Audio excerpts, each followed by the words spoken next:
Je, wajua ya kwamba urithi sio digital? Ujambo msikilizaji, na karibu katika ujumbe wa siku ya leo. Nashukuru Mungu kwa sababu yako kuendelea kusikiliza. Siku ya leo Mungu amenipa ujumbe ambao nimeupatia kichwa urithi sio digital. Naamini kwamba ujumbe huu utakuwa baraka kwako. Hivyo basi na kukaribisha tubarikiwe pamoja. Jina langu ni Pius Muiro Mwaura.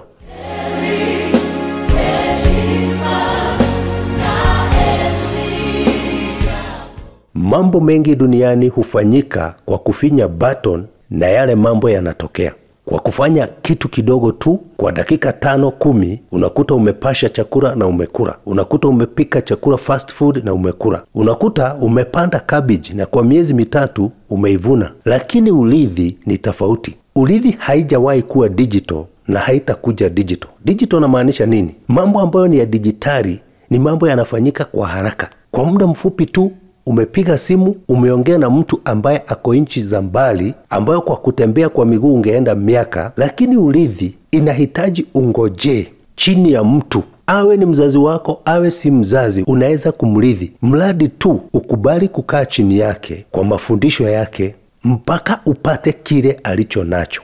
Unajua kuna hawa comedians siku moja walipeana mfano, wakasema yule president wa zamani Moi alienda ngambo, alienda US, lakini ilikuwa tu mfano. Alafu Clinton akampeleka room ya kulala, akakuta hiyo bedroom haina kitanda. Akamuuliza Clinton, wapi kitanda? Naye Clinton akamwambia, unafinya button kitanda na kuja, unafinya button kitanda na rudi. Sasa ilikuwa tu ni mfano, walikuwa wanasema kitanda rudi, kitanda kuja, finya button kitanda kuja, finya button kitanda inarudi. Sasa urithi hauna kufinya button, ni ungoje ukae miaka mingi chini ya mtu ambaye ako na kile unachohitaji, na hakika utatokea na hicho kitu.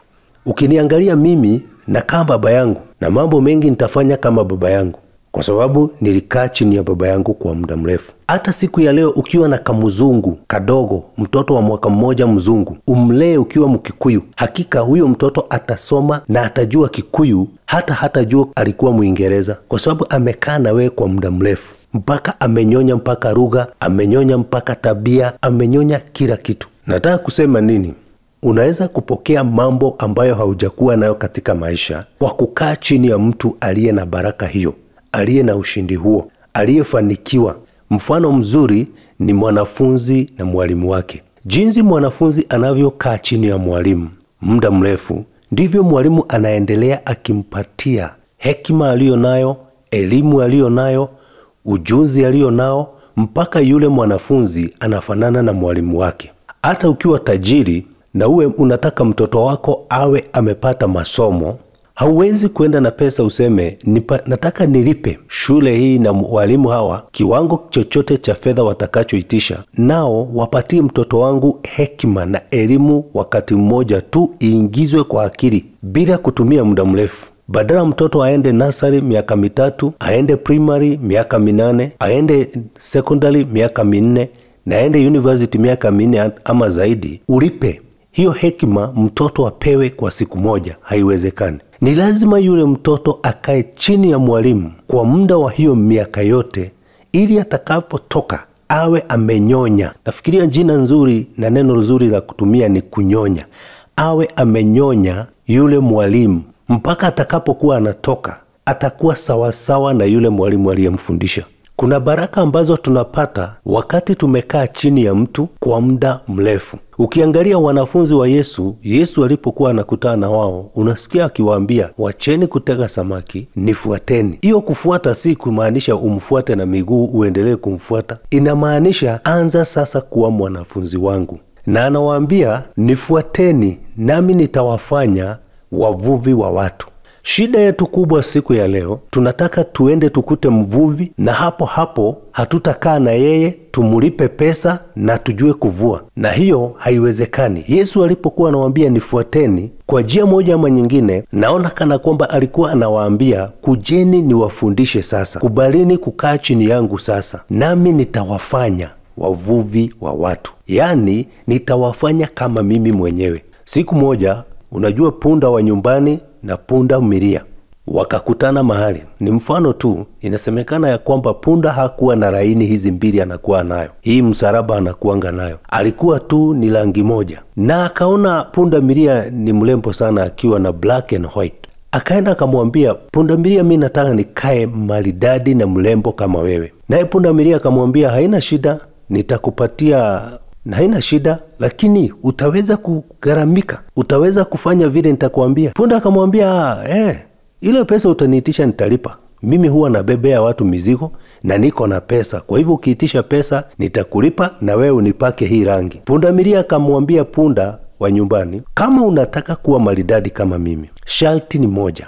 Huwezi kununua hii rangi kwa pesa. Hakuna kiwango chochote kinaweza kununua hii marangi na urembo huu nilio nao. Sharti ni hili, utakaa chini yangu na mahali popote tutaenda tutakuwa na wewe. Na hii rangi unaona, kila stripe huwa inatokea baada ya mwaka mmoja. Baada ya mwaka mmoja unakuta kuna rangi moja imekuja. Miaka miwili rangi ingine itakuja.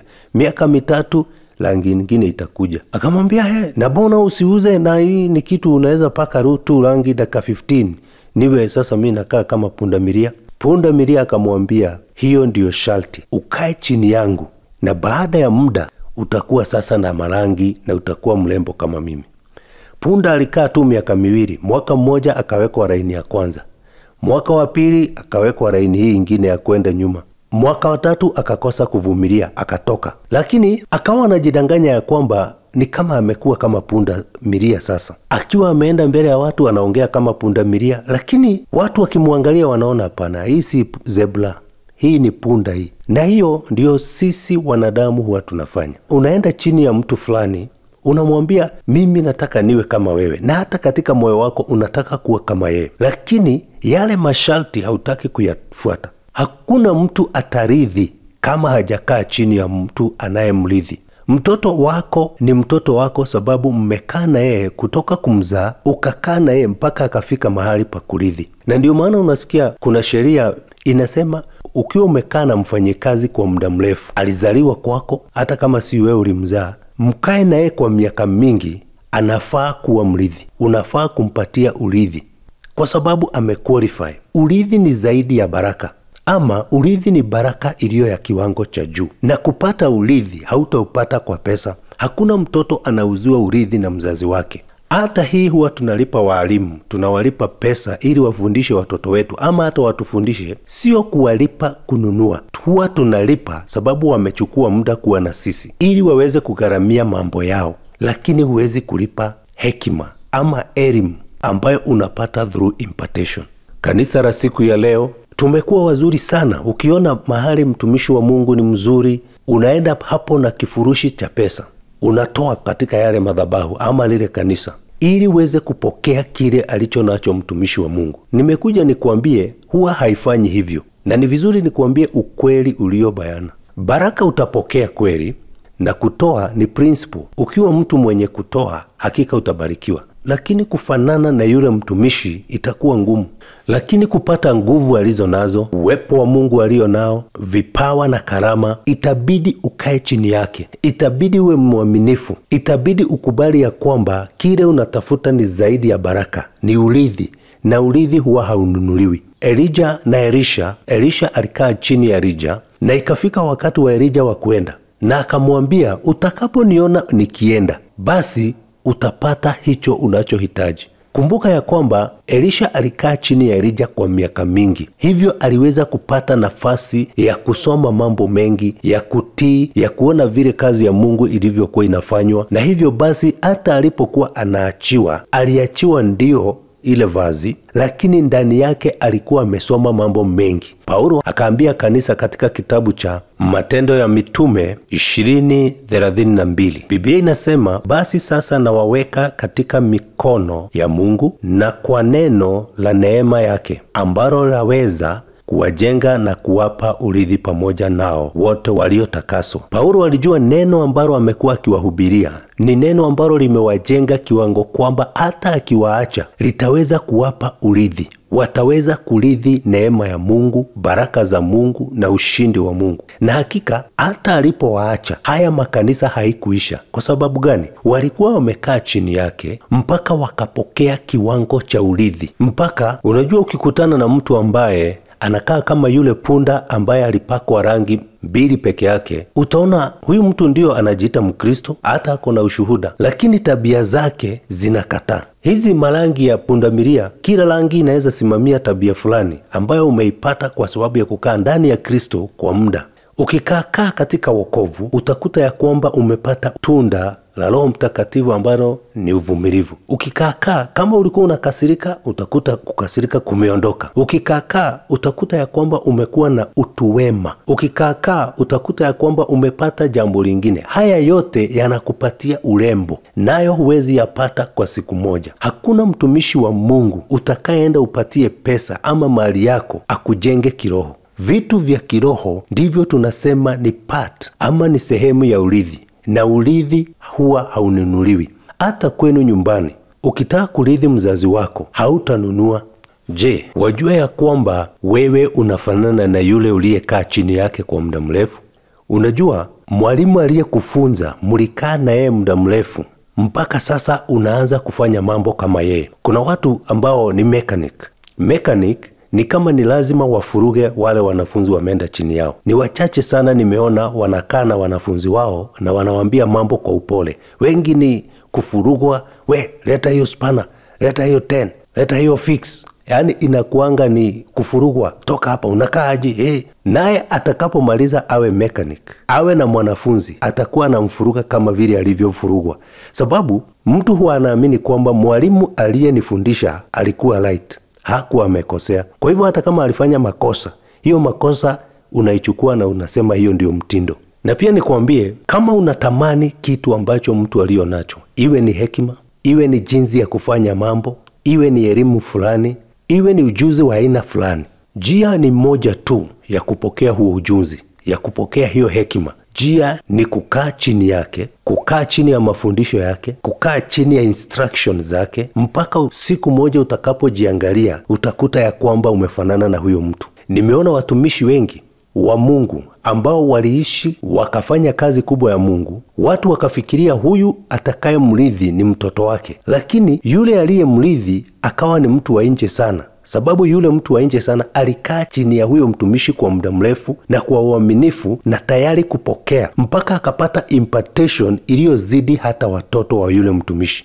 Na hivyo basi akapokea urithi huo. Watu wanaweza sema, mimi nataka baraka, nitaenda nitoe mali yangu yote nipate baraka. Nitatoka hapa niende Tanzania, nitatoka hapa niende Nigeria, niende na pesa nipokee baraka kutoka kwa huyu mtumishi. Nataka nikwambie, utaenda utapokea baraka ya kuwa baraka kwa mtu mwingine, lakini baraka za urithi, kutembea na hizo nguvu na hiyo impartation na huo uguzo, itabidi umfuate kwa muda. Nimewahi sikia mtu alikaa chini ya mtu ambaye ni mfugaji, akawa mwaminifu, anapeleka malishoni ng'ombe wake, kondoo wake, na alipokuwa anatoka pale akapatiwa kiwango fulani cha zile ng'ombe na kondoo, kwa sababu amekaa chini akiwa mwaminifu ya huyu mfugaji mpaka amepata urithi. Siku ya leo kuna kitu ili uweze kupokea urithi, nayo ni kuwa patient, kuvumilia, kukaa chini ya mtu kwa muda mrefu. Watu wengi hawana hiyo, kungojea, kuvumilia. Watu wengi wanataka kufinya button urithi ikuje. Urithi sio digital. Urithi ni lazima iwe manual. Ungoje, ni process, na huwa inatumia muda. Na hivyo kama unataka urithi ni zaidi ya baraka, ni zaidi ya mambo mengine. Sharti uwe na uvumilivu na uwe mtu ambaye ataweza kukaa kwa uaminifu chini ya yule aliye na urithi wako. Naamini kwamba ujumbe huu tumekuwa wa baraka kwako. Nashukuru Mungu kwako kuendelea kusikiliza na kufuatilia jumbe hizi. Bwana awabariki sana. Ni mimi wenu Pius Mwiru Mwaura. Iwapo ungetaka kuwasiliana nasi, tupigie simu ama WhatsApp kupitia nambari 0713 50 30 49. Pia waweza kufuatilia ujumbe huu Ukienda kwa Facebook tuko, jina ni Pius Muiru Mwaura. Hilo jina tu pia utatupata kwa TikTok na kwa YouTube channel. May God bless you. Shalom, shalom, shalom.